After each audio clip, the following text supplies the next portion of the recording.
अस्सलाम वालेकुम क्लास। आज हम कैरी ऑन करेंगे विद इंस्ट्रक्शन लेवल पैरेललिज्म और let's look at little program. इस पर हम देखते हैं कि हम क्या कर सकते हैं। ये छोटा सा प्रोग्राम देखें, अगर आप गौर करें कि ये एक सिंपल सा प्रोग्राम है जो कि n टाइम्स चलेगा और हमारे पास एक n साइज़ की अरे है जिसका नाम a है। और हम क्या कर रहे हैं कि जो भी पड़ा हुआ है AI में उसको मेन मेमोरी से उठा के उस वैल्यू को सी में ऐड कर रहे हैं और वापस राइट कर रहे हैं। तो बेसिकली अगर इसको आप विजुलाइज करना चाहें तो फर्स्ट करें कि आपके पास मेमोरी में एक अरे पड़ी है, ठीक है, जो लेट्स से 0 से लेके n तक जा रही है, ठीक है, और इसका नाम a है। तो हम गौर करें कि यहाँ पे हम 3 ऑपरेशंस कर रहे हैं। सबसे पहले हम यहाँ जो वैल्यू पड़ी है a0 के अंदर वो उठा के बाहर लेके आ रहे हैं, ठीक है, और फिर इसमें एक कांस्टेंट ऐड कर रहे हैं और ये वैल्यू जो है हम वापस a0 में जब डालते हैं तो इस वर्च्यू से ये डेटा यहाँ पे राइट हो गया। तो हम यहाँ से रीड कर रहे हैं या लोड कर रहे हैं, ये ऐड कर रहे हैं और ये स्टोर कर रहे हैं, ठीक है। और हमारे पास बेसिकली क्या होगा कि a0 is equal to c plus a0 and a1, ठीक है, is equal to c plus a1। यानी हमारे पास क्या चल रहा है, लोड वन के बाद ऐड वन के बाद स्टोर वन और उसके बाद लोड टू, ठीक है ना, load two, add two, store two, load three, add three, store three, and so on and so forth. तो इसकी अगर हम गौर करें कि असेंबली इक्विवेलेंट जो भी हम डिस्कस कर रहे थे वो इस तरह से होगा, ठीक। आई होप कि इट्स क्लियर कि the loading part, the addition part and the storing part. So there are actually 3 actual operations. So ये अगर हम गौर करें कि ये लूप की बॉडी है मेरी, तो लूप के अंदर एक्चुअली जो मैं काम कर रहा हूँ वो ये, तो ये मेरी लूप की बॉडी है, ठीक है। तो मैं यहाँ से स्टार्ट करके बिटवीन दीज ब्रैकेट्स, ठीक है, तो लूप के अंदर जो एक्चुअल काम कर रहा हूँ वो मैं ये कर रहा हूँ। This is the actual work I am doing. और बाकी मेरे पास और चीज़ें भी होंगी जो कि इसको लूप को चलाने के लिए, मैनेजमेंट के लिए जो हम काम करेंगे, ठीक है। तो this is the actual work being done. तो हम देखेंगे कि हमने इस चीज़ को किस तरह ऑप्टिमाइज करना है और हम एक टेक्निक देखेंगे आज जिसको हम सॉफ्टवेयर पाइपलाइन कहते हैं, ठीक है। तो I hope you will be able to learn something from it. Again you can see this thing, मैंने इसको यहाँ पे इसलिए अलग रखा हुआ है कि ये हमारा एक्चुअल वर्क ही है। अच्छा, बाय द वे ये स्पेसिंग क्यों दी हुई है, तो दिस इज़ योर रेफरेंस, ठीक है, क्योंकि अगर डिपेंडेंसी है तो सॉरी ये तो वो प्रोग्राम है, लेकिन अगर आपको याद है वो जो क्लाउड था हमारा छोटा सा, उसमें हमें ये याद था कि जो LD है अगर उसके फ़ौरन बाद डिपेंडेंट ऑपरेशन हो तो एक स्टॉल होगा, ठीक है। और अगर हमारे पास ऐड के बाद स्टोर है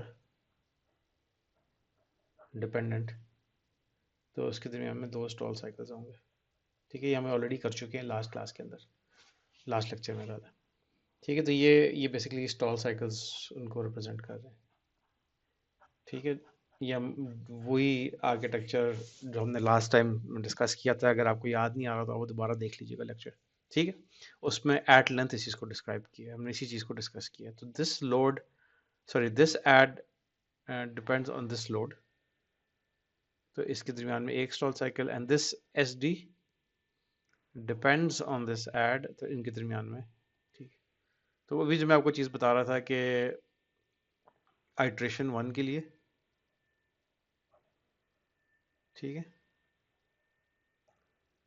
आई डोंट अंडरस्टैंड, आइट्रेशन 1, ठीक है, तो ये है read 1, compare 1, write 1, read 2, compare 2, compute 2 rather, not compare, compute, write, add भी कर सकते हैं, read 3, compute 3 and write 3, so these are operations.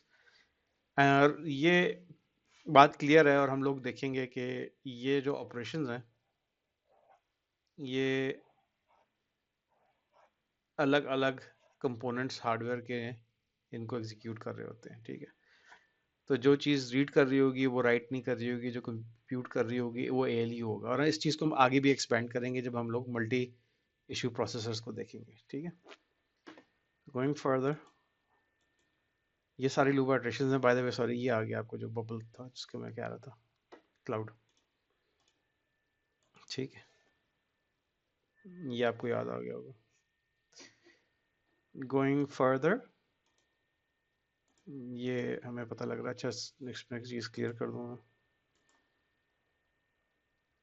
कि जो चीज़ हमारी आगे मूव कर रही है वो ये है कि क्योंकि हमारा R1 जो है वो इंक्रीमेंट हो रहा है हर दफ़ा, या ज़्यादा डिक्रीमेंट हो रहा है, तो हमारा जो है ना मैक्सिमम वैल्यू से पीछे जा रहा है लूप, ठीक।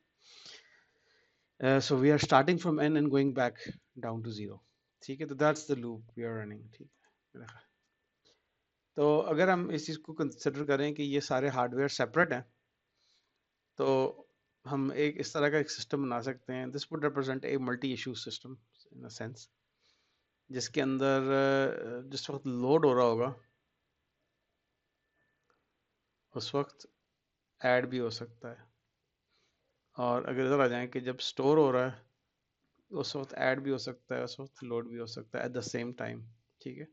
कई केसेस में आप देखेंगे depending on the architecture store and load जो है वो एक साथ नहीं हो पाएंगे, ठीक है। तो it will depend on the capability of your hardware, to what extent you can have this thing, ठीक है। This would depend on your multi issue systems, अभी हम आगे मल्टी इशू सिस्टम्स डिटेल में देखेंगे, ठीक है।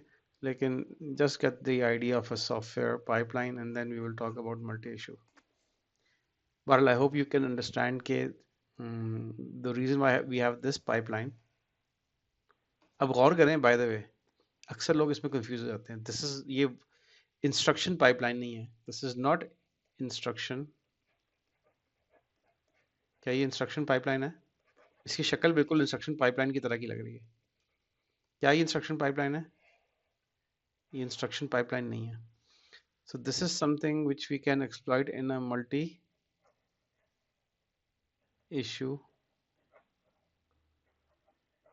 प्रोसेसर, ठीक है, ऐसा प्रोसेसर जो कि कुछ अलग किस्म के टास्क एक साथ चला सकते हैं। आप गौर करें कि ये एक इंस्ट्रक्शन है, ये एक इंस्ट्रक्शन है, और ये एक इंस्ट्रक्शन है। जब हम जनरल पाइपलाइन की बात कर रहे थे, let me just clear this thing, जब हमने पहले पाइपलाइन की बात की थी, क्लियर कर लो, तो बेसिकली हमने ये कहा था, और एक्चुअली अगर आप गौर करें कि प्रोग्राम है भी ऐसे कि मेरा एक लोड है की इंस्ट्रक्शन है, एक ऐड की इंस्ट्रक्शन है, एक स्टोर की इंस्ट्रक्शन है, और फिर मेरी ब्रांचिंग की इंस्ट्रक्शन है, ठीक है ना, कोई कंपैरिजन था व्हाटएवर, ठीक है, लेट्स से ब्रांच। तो जो पाइपलाइन हमने पहले देखा है वो हमने इंस्ट्रक्शन पाइपलाइन देखा है, और वो इंस्ट्रक्शन पाइपलाइन क्या चीज़ थी कि ये लोड है, इसके अंदर क्या होगा, हमने कहा था कि फेच होगा, डिकोड होगा, एग्जीक्यूट होगा, मेमोरी ऑपरेशन एंड स्टोर, ठीक है, fetch, decode, execute, memory, excuse me, I don't know why this is happening, memory and register. और फिर हमने कहा था कि इस ऐड का जिस वक्त इसका फैच हो रहा होगा, जिसका इसका डिकोड हो रहा होगा तो इसका फैच हो रहा होगा, और जब ये डिकोड हो रहा होगा तो ये एग्जीक्यूट हो रहा होगा। फिर जिस वक्त ऑब्वियसली ये एग्जीक्यूट हो रहा है, ये डिकोड हो रहा है, तो ये फैच हो रहा है। तो दैट इज द पाइपलाइन। और फिर हमने देखा था कि इनमें स्टॉल साइकिल्स भी एक्चुअली बीच में मौजूद थे। But this is an instruction pipeline and this is a different thing. ये स्टेजेस नहीं है, प्लीज गौर करें कि these are not stages. We are talking about multi issue, a very simple kind of multi issue. ठीक है, processor जिसके अंदर जो कि क्लियरली अलग ऑपरेशंस हैं, ऐसे ऑपरेशंस जो कि सेपरेट हो सकते हैं। Let's say an addition, the circuitry for the addition would be separate from the circuitry for loading, and the circuitry for storing can be separate from the circuitry of loading and of addition. तो अगर ये अलग अलग सर्किटरीज हैं तो हम इन instructions को in tandem execute कर सकते हैं, and that is what we are doing. So we are not doing instruction pipelining. This is not instruction pipeline. ठीक है? So this is an idea of a software pipeline right now. ठीक है, software pipeline by virtue of the fact कि hardware जो है हमारा वो इन hardware हमारी एडिशन और लोड और स्टोर जो है ये अलग अलग पीसेस ऑफ हार्डवेयर एग्जीक्यूट कर रहे हैं, जिनको मैं साइमल्टेनियसली और इन टेंडम रन कर सकता हूँ। ठीक है, यहाँ तक I hope you are clear. और इसमें अभी देखें कि इससे हमारी जो परफॉर्मेंस है वो बहुत बेहतर हो जाती है। ठीक है, द परफॉर्मेंस ऑब्वियसली अगर हम उसको कंपेयर करें what we were doing here, तो इसमें क्या हो रहा था कि पहले एक लूप की आइट्रेशन चलेगी, जब वो लूप की आइट्रेशन ख़त्म होगी तो फिर दूसरी लूप की आइट्रेशन चलेगी, जब वो ख़त्म होगी तो तीसरी लूप की आइट्रेशन चलेगी, जब वो ख़त्म होगी तो चौथी, and so on and so fourth. हम ये कह रहे हैं कि अगर हमारे पास मल्टी सेपरेट हार्डवेयर हो,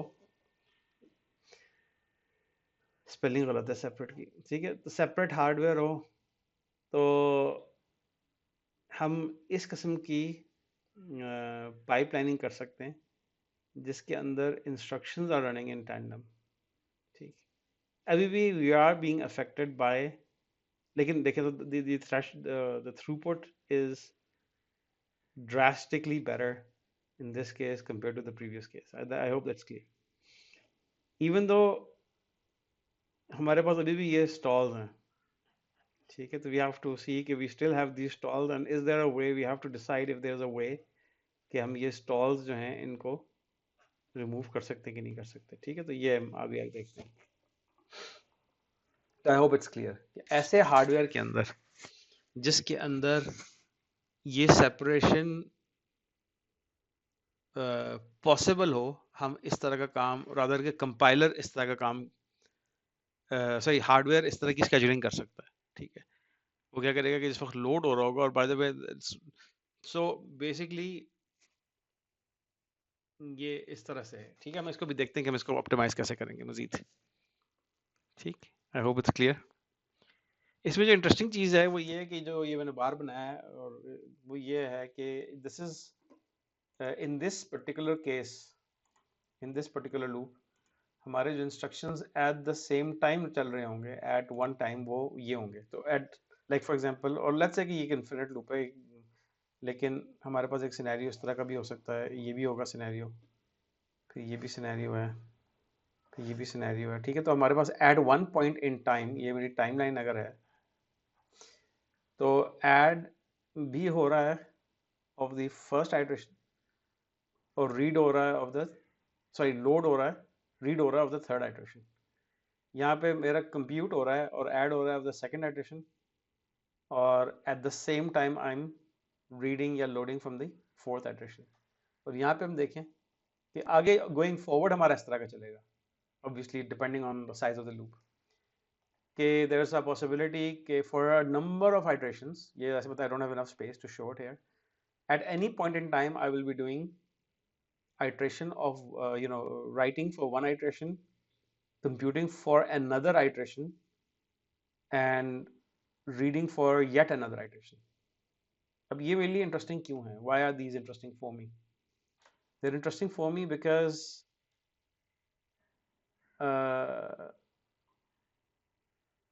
ठीक है, ये एग्जैक्टली ये बात जो मैंने भी की है, लोड फॉर वन आइटरेशन और in this case 6, add for an early iteration 4 and store for one even early iteration 1. अब इसमें गौर करें कि इसमें खास बात क्या है. You have to think for a second कि these operations can happen simultaneously because they're using separate hardware. Now the question you have to ask yourself is कि what is the special thing about, I mean, हमने शुरू में क्या कहा था कि we were doing, हम लोगों ने कहा था कि एक्चुअली हम 3 काम कर रहे हैं. हम लोड कर रहे हैं, that's the first thing. We are doing a computation, addition, and then we are doing storage. So we are doing 3 things. और एक लूप के अंदर हम क्या कर रहे होते हैं, एक ही आइट्रेशन के लिए वो हम काम कर रहे होते हैं. ठीक है. So we are doing this for one iteration. हम ये कह रहे हैं कि हमारा हार्डवेयर ऐसा है कि हम simultaneously, in parallel, in tandem यही 3 काम कर रहे हैं. यहाँ पे हम इन टेंडम नहीं कर रहे. अब गौर करें, यहाँ पे ये इन टेंडम नहीं है. सिंगल आइट्रेशन के लिए ये लोड पहले मैं करूँगा, फिर एक स्टॉल आएगा, फिर ये कंप्यूट करूँगा, फिर 2 स्टॉल्स आएंगे और फिर मैं स्टोर करूँगा. ठीक है. तो 1 2 3 4 5 6 इंस्ट्रक्शन साइकिल्स के अंदर ये काम एक्चुअली होगा. यहाँ पे हमारा क्लेम ये है कि अगर ये सारी की सारी instruction same amount of time लेती है एग्जीक्यूट करने के लिए, तो मैं एक ही इंस्ट्रक्शन टाइम साइकिल में, ये देखिए ये एक टाइम है, this is 1 unit of time. Time मेरा ऐसे मूव कर रहा है. ठीक है. तो मैं एक पॉइंट इन टाइम में लेट्स से टी एक्स पे एस डी भी कर रहा हूँ, ऐड भी कर रहा हूँ और लोड भी कर रहा हूँ simultaneously eight the same time. The only difference is I am doing this for different iterations. And the idea is कि, और देखिए ये क्या है कि अगर मैं, मेरी n नंबर ऑफ साइकिल्स हैं. ठीक है. तो अगर मैं nth आइट्रेशन पे कर रहा हूँ तो n-3 आइट्रेशंस के ऊपर, सही, रादर nth आइट्रेशन पे अगर मैं मौजूद हूँ तो n-2 आइट्रेशन, तो let's say this is the nth iteration, इसको मैं स्मॉल n कर लेता हूँ लेट्स से. तो अगर ये मेरी, this is not the capital N, this is a small n. ठीक है. तो if this is the nth iteration, तो this is my n-2 second, and this is my n-5, and this is a relationship that is going to transcend across all. ठीक है. मिसाल के तौर पर हमने ये देख लेते हैं कि इस केस में क्या था, 2 होगा, आइट्रेशन 2, आइट्रेशन 5 एंड आइट्रेशन 7. ठीक है. तो 7 - 2 is 5 and 7 - 5 is 2. ठीक. तो इससे हमें ये आइडिया आता है कि अगर हम इस लूप को इस तरह से ऑर्गेनाइज कर दें, ठीक है, बेस्ड ऑन दिस इंफॉर्मेशन, तो पॉइंट इन फैक्ट कि अगर मेरा मतलब सिंपल मल्टी इश्यू हार्डवेयर होगा, if I have a hardware, if I have a CPU that has separate hardware for all of these functions in a single core, ठीक है, तो I will be able to do all of these things simultaneously at the same time. तो मेरा हर loop का iteration जो है वो एक साथ काम कर सकेगा, बशर्ते कि मैं लोड किसी और आइट्रेशन के कर रहा हूँ, ऐड किसी और आइट्रेशन का कर रहा हूँ और स्टोर किसी और आइट्रेशन का कर रहा हूँ. ठीक. तो मैं, मेरा कंपाइलर इस प्रोग्राम को रीऑर्गेनाइज कर सकता है इन दोस टर्म्स. ठीक है. तो ये वही हम डिस्कस कर रहे हैं. ये डिपेंडेंसी हम देख रहे हैं कि किस तरह से आ रही है. तो हमारा जो प्रोग्राम है वो बेसिकली हम इसको इस तरह से अगर हम लिखें, अगर हमने कोड इस तरह से लिखा हो, ठीक है, जाहिर सी बात है कि हम ज़्यादा रादर इस फॉर्म में लिखेंगे, ठीक है। अगर हमने इस फॉर्म में कोड लिखा हुआ है तो हम लोग जो हैं वो, ठीक है, let's say this is the form I have written my code in. तो मैं एक्चुअली हर लूप के आइट्रेशन में एक 3 काम एक साथ कर सकता हूँ और अपनी मैं थ्रूपुट को इंतहाई तेज कर सकता हूँ, ठीक है। तो मैं अपना बेसिकली कोड मैंने रीऑर्गेनाइज करना है, रादर कंपाइलर मेरा रीऑर्गेनाइज करेगा, और वो रीऑर्गेनाइज इस तरह से करेगा कि ये तीनों टास्क एक साथ हो रहे हो, ठीक है, and I can get massive gains in computer in my throughput in fact, ठीक है। तो आई होप इट्स क्लियर।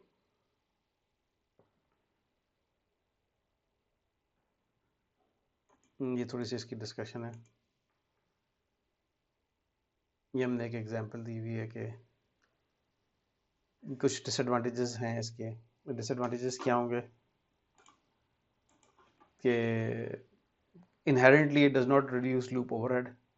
मतलब ऐसा क्या मतलब है कि अगर आपकी n आइट्रेशंस का लूप था और इसका कुछ ओवरहेड है, फिक्स्ड ओवरहेड है ब्रांचिंग का, तो अगर आप सॉफ्टवेयर पाइपलाइन में से कन्वर्ट करेंगे तो ये n ही रहेगा, ठीक है। तो यू हैव नॉट, तो बेसिकली आप क्या कर सकते हैं कि उसको सॉफ्टवेयर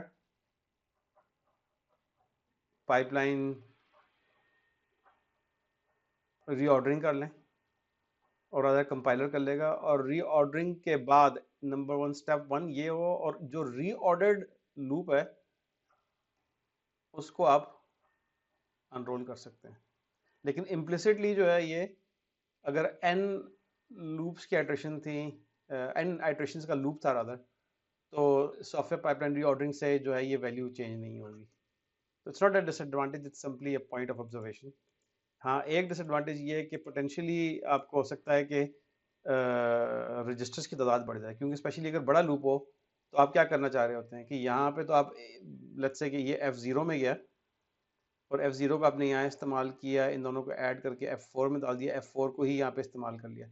अब इस केस के अंदर आपको मेक श्योर करना पड़ेगा कि यू आर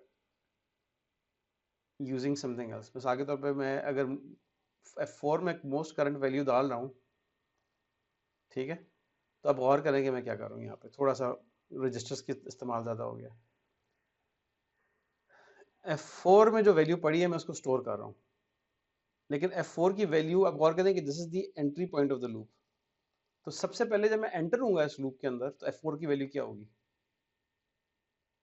तो ये भी आप देख लें कि हमारा एक स्लाइड ओवरहेड होगा इसमें। सबसे पहली दफ़ा F4 की वैल्यू कुछ भी नहीं होगी, नो मीनिंगफुल। देखिए मैं यहाँ एंटर हुआ, F4 की कोई वैल्यू नहीं है, मतलब कि एटलीस्ट मीनिंगफुल वैल्यू नहीं है, और मैंने इस लोकेशन पे कुछ स्टोर कर दिया। तो हमें बेसिकली क्या करना पड़ेगा कि यहाँ पे 2-3 लाइन का कोड लिखना पड़ेगा जो एक ही दफ़ा चलेगा, जो इस चीज़ को मेक श्योर करेगा कि ये काम हमारा स्मूथली हो शुरू में। उसके बाद मैं क्या कर रहा हूँ कि जो F0 में पड़ा हुआ है, अब F0 में क्या पड़ा हुआ है, गार्बेज, हमें नहीं पता, उसको F2 के साथ ऐड करो और F4 में डाल दो, ठीक है। तो अब ये भी गार्बेज वैल्यू है, अभी तक ये गार्बेज वैल्यू है। उसके बाद क्या हुआ कि, लेकिन अब मेरे पास, ये देखिए मैंने क्या किया, तो ये मेरी n आइट्रेशन है, ये मेरी n-5 आइट्रेशन, रादर n-2,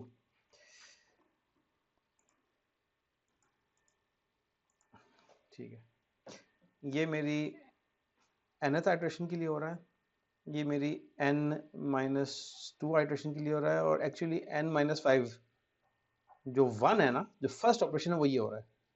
तो ये मेरी यूजलेस इंफॉर्मेशन है, ये मेरा यूजलेस इंफॉर्मेशन है फर्स्ट आइट्रेशन में, आइट्रेशन 1 में, जब मैं एंटर हुआ पहली दफ़ा। और ये मेरी मीनिंगफुल ऑपरेशन है कि मैंने R1 से, सॉरी, जहाँ पे वो डेटा पॉइंट कर रहा है 0 R1, वहां से मैंने डेटा उठा के F0 में डाल दिया, ये मेरे लिए मीनिंगफुल है। R1 जो है वो अपडेट हुआ, अब मैं वापस ऊपर आया। अब मैंने क्या किया, मैंने कहा कि जो F4 में पड़ा हुआ है उसको, अब ये R1 की वैल्यू चेंज हो चुकी है, नोट कीजिएगा, तो मैं कह रहा हूँ कि अगले रजिस्टर में डाल दो। अभी भी ये मेरी ये जो काम मैं कर रहा हूँ ये यूजलेस है। ये मैं अब आइट्रेशन 2 की बात कर रहा हूँ, सेकंड आइट्रेशन, ठीक है। हाँ, यहाँ पे अब मेरे पास F0 की वैल्यू मौजूद थी, तो मैंने क्या किया कि F0 को F2 से ऐड किया और F4 में कर दिया। तो ये जो अब F4 में जो वैल्यू आई है, ये अब F4 के अंदर एक मीनिंगफुल वैल्यू आ गई है। और मैंने क्या किया कि अगली आइट्रेशन के लिए क्या कर रहा हूँ, क्योंकि ये R1 की वैल्यू अपडेट हो चुकी है, तो मैं एक अगली लोकेशन से अब नई वैल्यू F0 में डाल रहा हूँ, ये भी मेरे लिए मीनिंगफुल है। थर्ड आइट्रेशन में जाके जब मैं दोबारा तीसरी दफ़ा दाखिल हुआ हूँ, तो अब मैंने क्या किया कि जो सम था, क्योंकि ये F4 की वैल्यू मेरे पास आ चुकी है ना, ये देखें पिछली आइट्रेशन में मेरे पास F4 की वैल्यू आ चुकी है मीनिंगफुल। अब मैं क्या कह रहा हूँ कि F4 की वैल्यू एक नई लोकेशन पे डालो, तो ये एक मीनिंगफुल ट्रांजैक्शन है। उसके बाद मैंने कहा कि F2 और F0 को ऐड करो ना, ये दूसरा वाला F0 है, तो ये भी एक मीनिंगफुल ऑपरेशन है। और अब मैंने कहा कि जी F0 के अंदर वो वैल्यू लोड करो जो इस लोकेशन पे पड़ी है। तो अब ये सारी मीनिंगफुल ऑपरेशन है। तो शुरू में मेरी जो अगर 3 एक्चुअल काम कर रहा हूँ मैं, 3 इंस्ट्रक्शंस जो काम की हैं, तो पहले 2 साइकिल जो है ना वो मेरे यूजलेस होंगे, तीसरे के बाद जो है ना जाके, यानी कि पहला बेकार है, दूसरा डमी है, यहाँ से काम स्टार्ट होगा, ठीक है। तो आप इमेजिन कर सकते हैं कि अगर मेरा लूप का साइज जो है, लेट्स से कि n की जो वैल्यू है वो यानी कि 6 है, और नंबर ऑफ ऑपरेशंस इसके अंदर मैं 3 कर रहा हूँ, तो मेरा ख्याल है कि इस तरह की सॉफ्टवेयर इसको हिलाना चलाने का हमें कोई फ़ायदा नहीं होगा। हाँ, लेकिन अगर इसकी लेट्स से n का साइज़ 100 है या काफ़ी बड़ा साइज़ है, ठीक है, तो फिर ठीक है कि हम शुरू में 3 साइकिल लूज़ करेंगे और आखिर में भी हम इसी तरह से 3 साइकिल लूज़ करेंगे, ठीक है। 12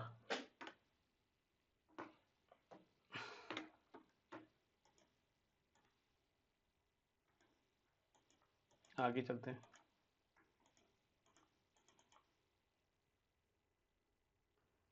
मेरा ख्याल है कि इस टॉपिक को मैं बाद में डिस्कस कर लेता हूँ, क्योंकि मैं अभी मल्टी प्रोसेसर को डिस्कस कर रहा हूँ, तो मल्टी इशू प्रोसेसर को डिस्कस कर रहा हूँ, तो मैं भी यहीं पर डिस्कस कर लेते हैं, ठीक है। इसको हम बाद में देखते हैं, इसकी कंटिन्यूटी ज़्यादा अच्छी है, मैं स्लाइड में भी चेंज कर दूंगा। मल्टी इशू प्रोसेसर जो है वो हम डिस्कस कर रहे थे, अब मैंने कई दफ़ा डिस्कस किया मल्टी इशू प्रोसेसर। सवाल ये है कि मल्टी इशू प्रोसेसर क्या चीज़ है। Multi-issue processors are processors that can allow multiple instructions to issue in one clock cycle. इसका मतलब ये नहीं कि ये मल्टीपल कोर है, इसका मतलब ये है कि ये इनके अंदर hardware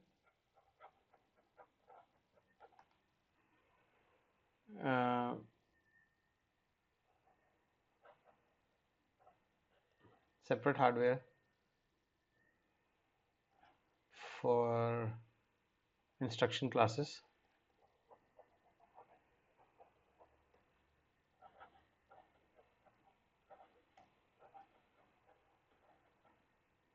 in a single core, ठीक है, एक कोर के अंदर। तो the obvious one would be के let's say memory operation, memory load, memory store, और क्या हो सकता है, लेट्स से ऑल ALU या एंड ऑल FP ALU, ये अलग अलग हो। और ये भी हो सकता है कि मल्टीपल ALUs हो,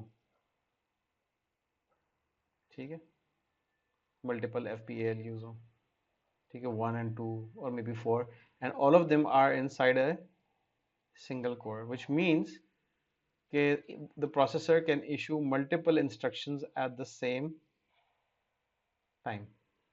ठीक है, और अभी हमने पीछे एक एग्जांपल देखी बड़ी सिंपल और प्रिमिटिव टाइप की। इस तरह की फंक्शनैलिटी तो बड़ी मेन स्ट्रीम और कॉमन है, ठीक है, क्योंकि obviously when you are doing memory operation it's going to be different from an ALU operation and so on so forth. ठीक, जब हम मल्टी इश्यू प्रोसेसर्स की बात करते हैं तो उसमें दो मेन किस्म के प्रोसेसर्स हैं। एक है आपका सुपर स्केलर प्रोसेसर, और सुपर स्केलर के अंदर जो है वो दो किस्म के हैं, एक हमारा स्टैटिकली स्केड्यूल्ड है और एक हमारा डायनेमिकली स्केड्यूल्ड है। आइडिया ये है कि एक सिंगल कोर है और इसमें मेरे पास लेट्स से मेमोरी हार्डवेयर जो है मेरे पास एक सिंगल कोर के अंदर वो मेमोरी रीड का अलग है, लेट्स से मेमोरी राइट का अलग है, एएलयू के 3 हैं, एफपी एएलयू के 2 हैं, लेट्स से 1 2 3 4 5, ठीक है, तो ये 5 हो गए यहाँ पे, और 2 7, 7 मेरे पास प्रोसेसिंग एलिमेंट्स हैं इनसाइड दैट सिंगल कोर। ठीक है, तो इसका मतलब है कि ये मल्टी इशू प्रोसेसर है। सुपर स्केलर में क्या होता है, सुपर स्केलर के केस में हम ये भी आगे दोबारा भी डिस्कस करेंगे कि स्टैटिक स्केड्यूलिंग के अंदर क्या होगा कि कंपाइलर डिसाइड करेगा कि कौन सी इंस्ट्रक्शंस जो हैं वो eight the same time run होंगी। ठीक है, और डायनेमिक स्केड्यूलिंग के अंदर हार्डवेयर डिसाइड करेगा रन टाइम पे, कंपाइलर करेगा कंपाइल टाइम पे और हार्डवेयर करेगा रन टाइम पे, कि कौन सी इंस्ट्रक्शंस ऐसी हैं जो कि साइमल्टेनियसली रन होंगी। मेरे पास एक और तीसरा भी है जिसे हम कहते हैं VLIW, which is my very long instruction word. इन दोनों में बेसिकली डिफरेंस क्या है कि सुपर स्केलर जो है, लेट्स से इसको इस तरह कर लेते हैं, ये तकरीबन सिमिलर चीज़ें हैं, लेकिन basically number of parallel instructions is fixed, ठीक है, and number of parallel instructions is variable, it's changeable. ठीक है, तो ये डिसाइड होगा, and that's why we need a scheduler.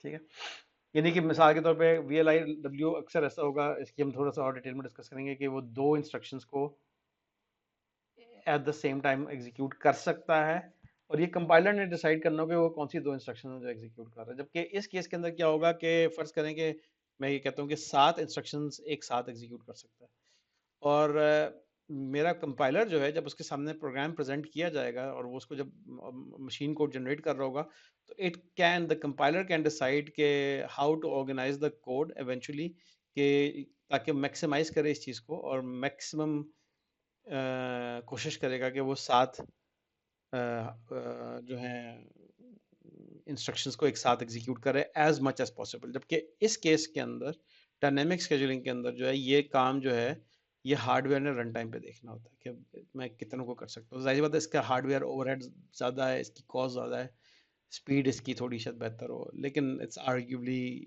मेरा ख्याल इसकी भी speed, it's a long discussion, मतलब, लेकिन it's not a simple argument in the favor of dynamic in terms of speed. So static scheduling superscalers are doing pretty well, I would say.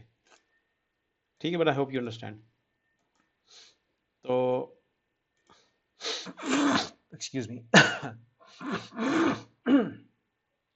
ये मेरा ख्याल है वही डिस्कशन है। Multi issue process में have multiple ALUs or AFP ALUs and a single core. These ALUs can run in tandem. ठीक है, superscalar processors can issue varying numbers of instructions per clock while the number is fixed in VLIW. By the way ये है पर clock, ठीक है। तो एक clock cycle के अंदर, एक क्लॉक साइकिल के अंदर कोई एक सुपर स्केलर है, हो सकता है कि वो 3 इंस्ट्रक्शन एग्जीक्यूट कर रहा हो, फिर अगली क्लॉक पे 7 एग्जीक्यूट कर रहा हो, और अगले क्लॉक पे 2 एग्जीक्यूट कर रहा हो, और ये क्यों कर रहा हो कि दिस इज स्केड्यूलिंग, ठीक है। जबकि VLIW के अंदर जो है ना वो फिक्स्ड होती है, it's going to be fixed. Let's say if it's 2, then it has the capacity to execute 2 every clock cycle, ठीक है। और इसको हम वेरी लॉग इंस्ट्रक्शन वर्ड क्यों कहते हैं वो भी हम देख लेते हैं।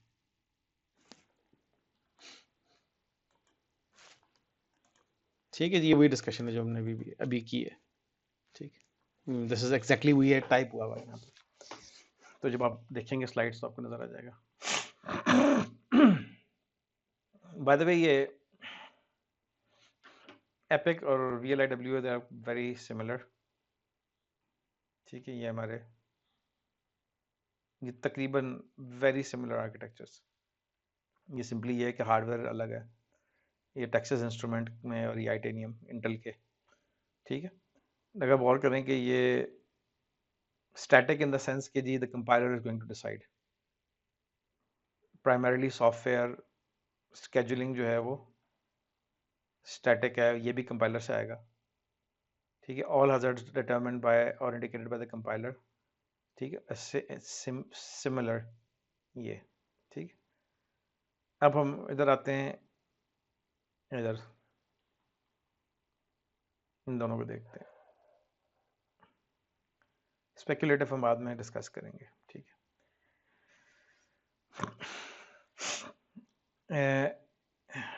डायनेमिक के अंदर जो है और स्टैटिक के अंदर, दोनों के अंदर जो इशू स्ट्रक्चर है वो डायनेमिक है, ठीक है, हाउ दे आर इशूड। लेकिन you can manipulate how what is being issued, और वो हम इसे स्केजुलिंग कहते हैं। तो स्टैटिक के केस के अंदर कंपाइलर जो है वो डिटरमिन करेगा, क्योंकि आपको कंपाइलर को हार्डवेयर का पता है, कंपाइलर को इशूइंग हार्डवेयर का पता है, तो it can make sure to organise the machine code in a way कि it manipulates, so it leverages the issue structure hardware to manipulate the sequence of order, मतलब the order of execution। और यहाँ पे ये है कि जी hardware decide करेगा। लेकिन इसमें क्या होगा, एक दफ़ा अब गौर करें कि ये इन ऑर्डर क्यों होगा, क्योंकि हमारा आइडिया ये है कि ये सारे के सारा जो करतब है ये कंपाइलर कर चुका है, ठीक है। और कंपाइलर ने इन तमाम चीज़ों को मेक श्योर करके नाउ उसने एक मशीन कोड जनरेट किया है that has taken care of all these scheduling things, and the idea is that this sequence is optimal for this issue architecture, ठीक है। तो इसकी एग्जीक्यूशन इन ऑर्डर होगी in terms of not what the program you have written. आपने एक programme बनाया, उसको आपने कंपाइलर को दिया, और कंपाइलर ने ये सारे काम करके स्केजुलिंग करके इसके मुताबिक एक मशीन कोड जनरेट किया जो अब इन ऑर्डर एग्जीक्यूट होगा, ठीक है। इसकी ऑल्टरनेटिव देखें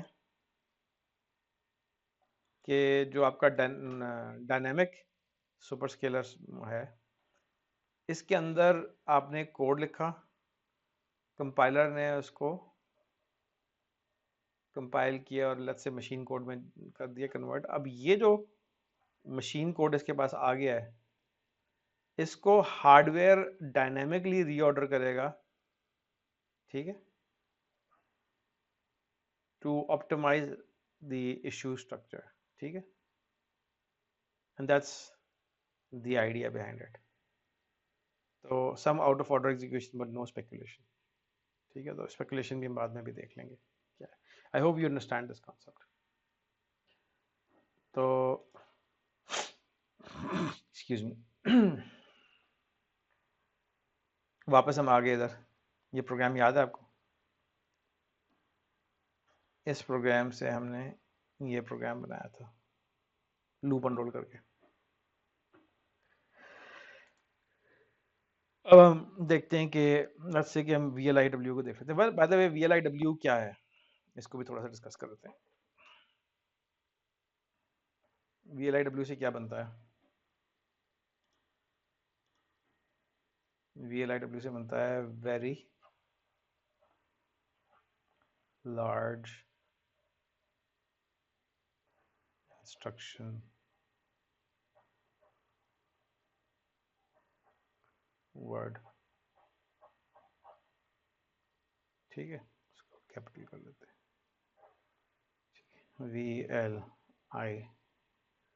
VLIW। अब मैं इसको ज़रा सिंपलेस्ट, मतलब एक सिंपल फॉर्म में बता रहा हूँ, obviously it's a bit more complicated than that, लेकिन just for the sake of simplicity मैं आपको समझाने के लिए ये बात बता रहा हूँ, ठीक है। थोड़ा सा इसमें obviously it's a bit different in reality. इसमें क्या है कि इमेजिन करें कि आपका उम्मी तौर पे जो इंस्ट्रक्शन होता है वो एक ऑप कोड होता है,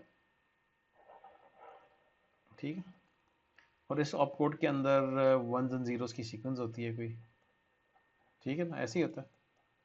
और अमूमी तौर पे कुछ हिस्सा ऐसा होता है जो कि बता रहा होता है कि कौन सी इंस्ट्रक्शन है, कुछ एक पार्ट जो है वो पहले ऑपरेंड को डिस्क्राइब कर होता है, तो ये इंस्ट्रक्शन ऑपरेंड 1, ऑपरेंड 2, ठीक है।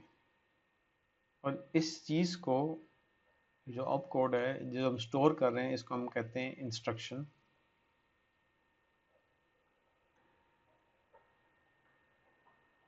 वर्ड। तो एक एग्जांपल मैं आपको वेरी लार्ज इंस्ट्रक्शन वर्ड की ये देता हूँ कि आपका इंस्ट्रक्शन वर्ड जो है वो वेरी लार्ज है, और इसके अंदर बेसिकली एक इंस्ट्रक्शन ऑप को operand 2 and another instruction and another operand and another operand 1 and 2, ठीक है। तो ये इसके तो ये एक वर्ड है बेसिकली। मेरी एक इंस्ट्रक्शन जो है ना, मेरी एक इंस्ट्रक्शन के अंदर एक्चुअली दो इंस्ट्रक्शन होंगी। तो इमेजिन करें कि जब मेरा कंपाइलर जो है वो एक सी का कोड आप लिखते हैं और वो उसको असेंबली स्लैश मशीन कोड में कन्वर्ट कर रहा होता है, तो वो, अच्छा बाय द वे, ये एक अलग पाइपलाइन होगी और ये एक अलग पाइपलाइन है।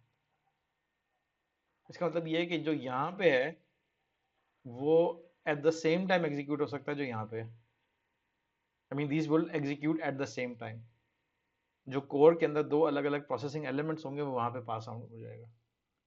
That's why they can fit in into one.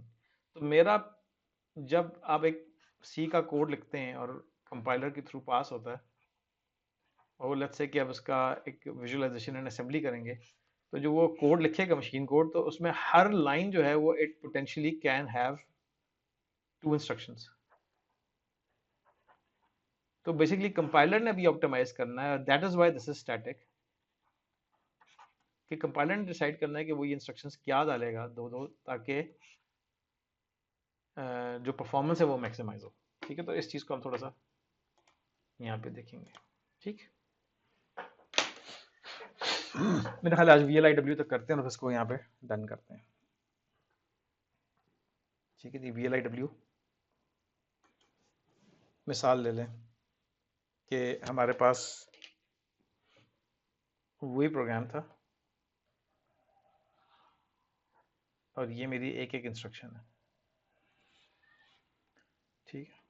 तो मेरा जो कंपाइलर है उसने इस प्रोग्राम को, जो मैंने पहले लिखा था अनरोल हुआ हुआ प्रोग्राम, ये वही प्रोग्राम है, अगर आप याद करें, जो लास्ट टाइम अनरोल किया था हमने, ठीक है। तो मैं ये बताना चाह रहा हूँ कि इसकी ये इंस्ट्रक्शन होगी और यहाँ पे कुछ होगा, I don't know, FF may be,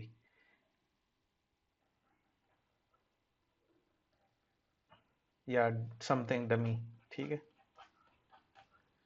तो मेरी एक इंस्ट्रक्शन है जिसके अंदर एक मीनिंगफुल इंस्ट्रक्शन है, दूसरी इंस्ट्रक्शन में एक मीनिंग, तीसरी में दो मीनिंगफुल इंस्ट्रक्शन है, चौथी में भी दो हैं, फिर ये एक स्टॉल है, एक मीनिंगफुल इंस्ट्रक्शन, दो मीनिंगफुल इंस्ट्रक्शंस, एक meaningful instruction, so on so fourth.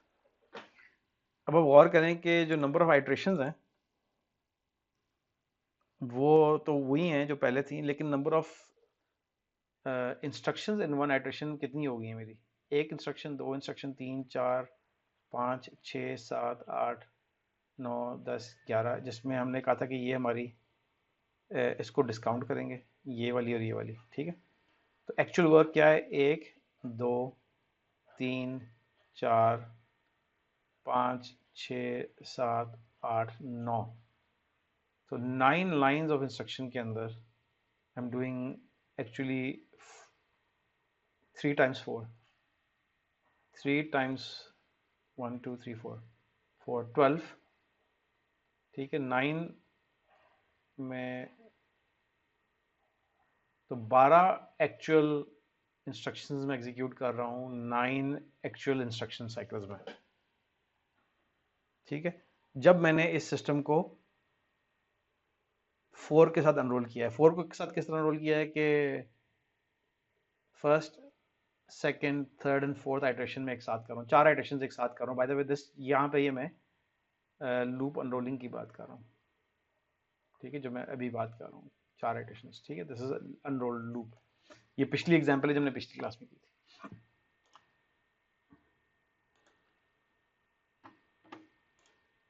अच्छा, तो बाय द वे हमारा यहाँ पे हम फील करते हैं कि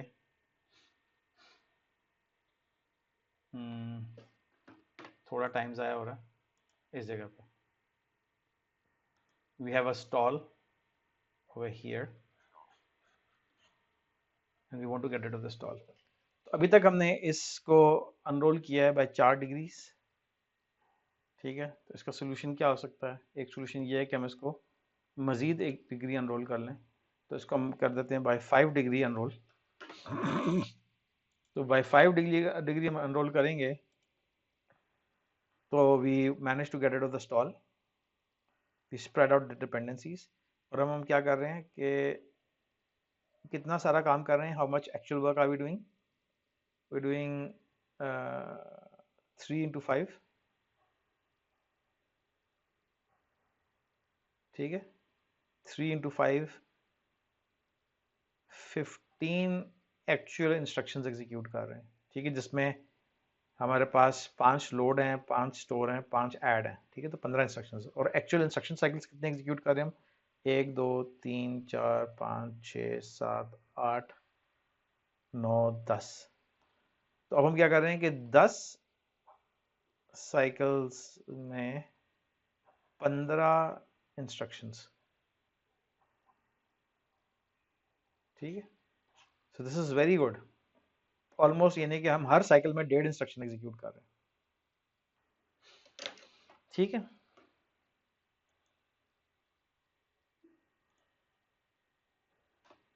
जी क्लास,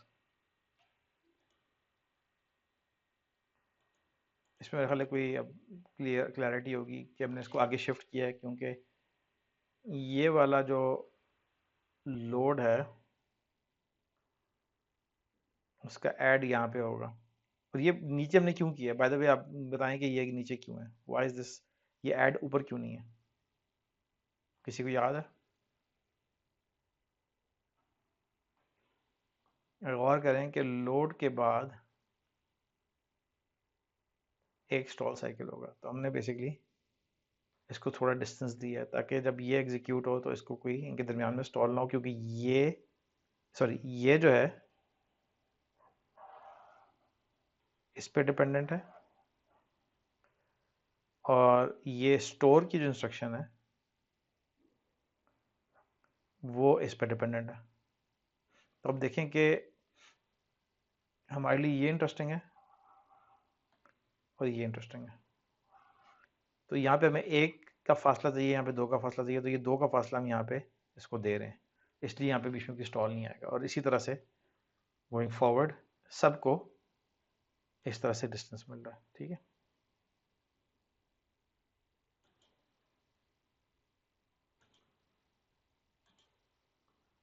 तो बेसिकली मेरा ख्याल है आज के लिए इतना काफ़ी है, 50 मिनट की हो चुकी है। आगे हम अगले टॉपिक देखेंगे, ठीक है। Thank you class.